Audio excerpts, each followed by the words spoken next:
Hello बच्चों, आइए प्रश्न को देखते हैं। घटक कथन ज्ञात कीजिए और जांच कीजिए कि वे सत्य है अथवा नहीं है। यहाँ पे देखो संयुक्त कथन दे रखा है, जीरो संख्या एक से छोटी और माइनस एक से बड़ी होती है।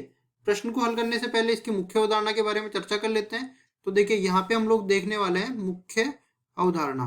तो देखिए जब भी हम लोग गणितीय विवेचन पढ़ते हैं उस टाइम हमें पता होना चाहिए कि कोई भी वाक्य कथन कब होता है।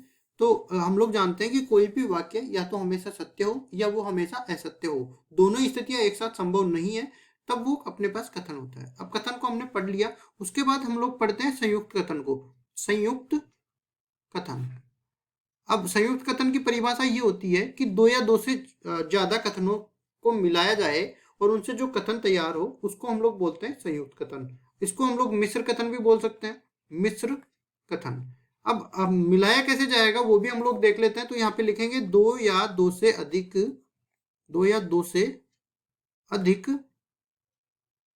कथनों को, कथनों को अगर संयोजक शब्द, संयोजक शब्द, अब देखो संयोजक शब्द मुख्यतः दो प्रकार के होते हैं, पहला और दूसरा या। संयोजक शब्दों, शब्दों का उपयोग करके, शब्दों का उपयोग करके जोड़ा जाए, जोड़ा जाए तो प्राप्त कथन, प्राप्त कथन संयुक्त कथन कहलाता है, संयुक्त कथन कहलाता है। अब देखिए ये संयुक्त कथन बन गया। अब संयुक्त कथन जिन कथनों से मिलकर बना है ना वो इसके घटक कथन कहलाते हैं। फिर हम लोग आगे चलते हैं। ये जो संयुक्त कथन है वो सत्य या असत्य कब होते हैं। तो यहाँ पे हम लोग लिखेंगे जब अपने पास संयोजक शब्द, इधर हमने लिख लिया, देखो संयोजक शब्द अगर और आ जाए, ठीक है, इसका मतलब ये है कि देखो मान लो कि पहला ये अपने पास घटक कथन है और बीच में अपने पास संयोजक चिन्ह लगा हुआ है और दूसरा अपने पास ये घटक कथन है, तो ये सत्य कब होगा। इसको सत्य होने के लिए हम लोग कहेंगे अगर ये सत्य है तो इसका मतलब ये है कि पहला कथन भी सत्य होना चाहिए और दूसरा कथन भी सत्य होना चाहिए। और अगर ये असत्य हो, इसके लिए देखो कम से कम एक कथन असत्य होना चाहिए। मतलब कोई भी एक कथन असत्य हो जाए तो पूरा का पूरा ये संयुक्त कथन ही असत्य हो जाएगा। इसके लिए दूसरे कथन को चेक करने की जरूरत ही नहीं है। फिर हम लोग या वाले संयोजक शब्द में देख लेते हैं। तो देखो पहला कथन इस तरह से हो जाएगा, बीच में संयोजक शब्द आ गया, फिर दूसरा कथन आ गया। ये असत्य कब होगा, इसमें हम लोग असत्य का प्रतिबंध लगाएंगे। तो इसके लिए आवश्यक है कि पहला कथन भी असत्य हो और दूसरा कथन भी असत्य हो।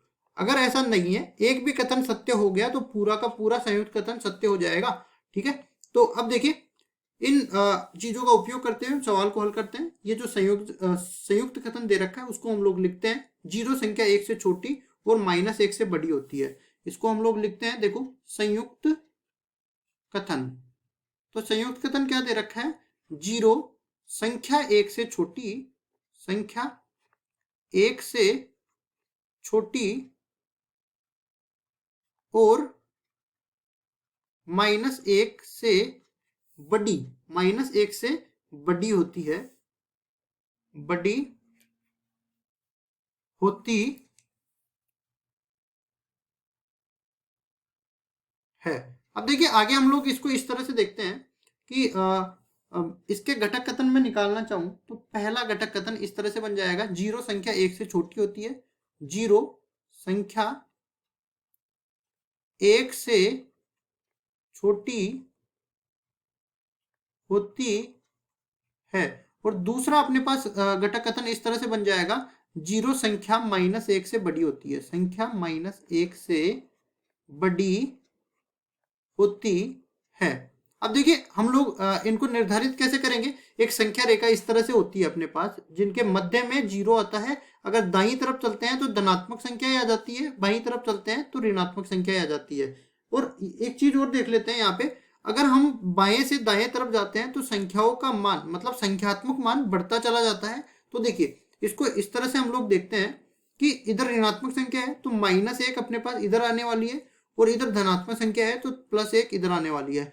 और मैंने कहा कि अगर बाएं से दाएं चले तो ये हमें संख्या बढ़ती हुई नजर आएगी, और इसी तरह यहाँ से भी बाएं पे दाएं चल रहे हैं तो संख्या बढ़ी हुई नजर आएगी। तो हम लोग कह सकते हैं 0 -1 से तो बड़ी है और +1 से छोटी है, मतलब 0 संख्या 1 से छोटी है, ये बिल्कुल सत्य कथन है, और 0 -1 से बड़ी है, ये भी बिल्कुल सत्य कथन है।